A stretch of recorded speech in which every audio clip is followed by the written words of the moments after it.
فتح مکہ جو ہوئی، فتح مکہ وہ بھی قریش اور مکہ والوں کے ایک ظلم کے انتقام میں فتح مکہ ہوئی۔ تو آقا علیہ السلام نے معاف نہیں کرا، کیونکہ وہ ذاتی معاملہ نہیں تھا۔ جب آپ نے حدیبیہ میں صلح کی تھی اور صلح نامہ لکھا تھا جس کو صلح حدیبیہ کہتے ہیں، تو اس میں ایک شک تھی کہ 10 سال تک نہ تو مکہ اور مدینہ کی قیادت، یعنی دونوں حکومتیں یا دونوں فوجیں اور دونوں سٹیٹس ممالک مکہ اور مدینہ نہ تو آپس میں لڑیں گے، جنگ نہیں ہوگی، 10 سال کے لیے جنگ بندی، اور اسی طرح جو ان کا حلیف ہو جائے گا، جو ان کا حلیف اور الائی ہو جائے گا، ان پر بھی کوئی حملہ آور نہیں ہوگا، یعنی مکہ والے مدینہ پر حملہ آور نہیں ہوں گے اور مدینہ والوں کے الائیز پر بھی حملہ اور تشدد اور زیادتی نہیں کریں گے، اور مدینہ والے اہل مکہ پر حملہ نہیں کریں گے، اور جو اہل مکہ کے الائیز ہوں گے ان پر بھی اٹیک نہیں کریں گے۔ یہ ایک شک تھی۔ جب معاہدہ ہو گیا تو 2 قبیلے تھے، ان میں سے ایک قبیلے نے اعلان کر دیا کہ ہم مدینہ کے ساتھ الائنس کرتے ہیں، اور ایک قبیلے نے اعلان کر دیا کہ ہم اہل مکہ کے ساتھ الائنس کرتے ہیں۔ الائنس ہو گئے، اب اس معاہدے کی روح سے دونوں اس امن کے احاطے میں آ گئے، امن کے حصار میں آ گئے۔ یہ 6 ہجری میں حدیبیہ کا معاہدہ ہوا، 1.5 سال گزرا تھا، 8 ہجری میں یہ ہوا کہ مکہ والوں نے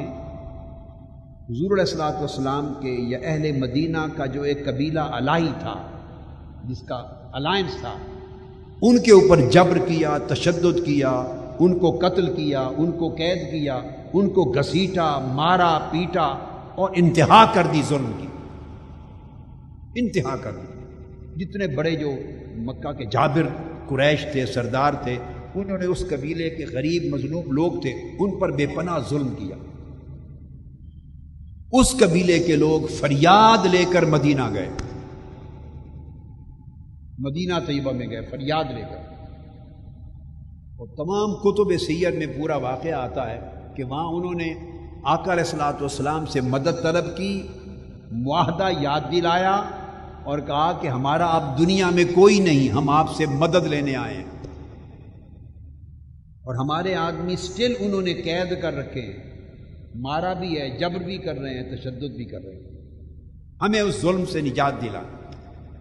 حضور علیہ الصلوۃ والسلام اس معاہدہ کے تحت پابند تھے، ریاست مدینہ ان کی مدد کی۔ آقا علیہ السلام نے بات سنی،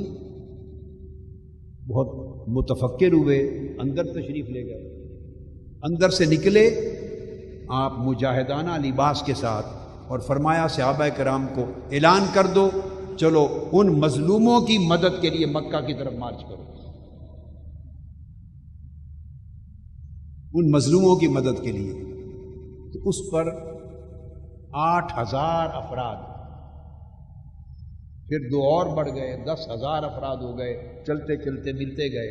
تو آقا علیہ السلام مکہ کی طرف ان مظلوموں کی مدد کے لیے روانہ ہوئے، تو ان کو اپنی مدد کے ذریعے نجات بھی دلائی ظلم سے۔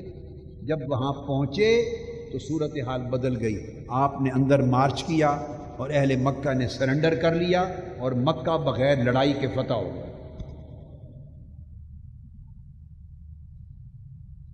جہاں ظلم ہو، معاشرے کی بات ہو، اجتماع کی بات ہو، نظام کی بات ہو، معاہدہ کی بات ہو، حقوق کی بات ہو اجتماعی، وہاں یہ چیزیں نہیں ہوتی، معاف کر دینا، نرمی سے بات کرنا، یہ نہیں۔ وہاں پھر ظالم کے سامنے کھڑا ہونا، اس کی گرفت کرنا، اس کا مواخذہ کرنا، مظلوم کی مدد کرنا، ظالم کو ظلم سے روکنا، حتیٰ کہ پھر وہ غزوات تک جا پہنچے، جنگ تک جا پہنچے، وہ سب اس کا حصہ، یہ بھی اسی اخلاق کا پارٹ ہے۔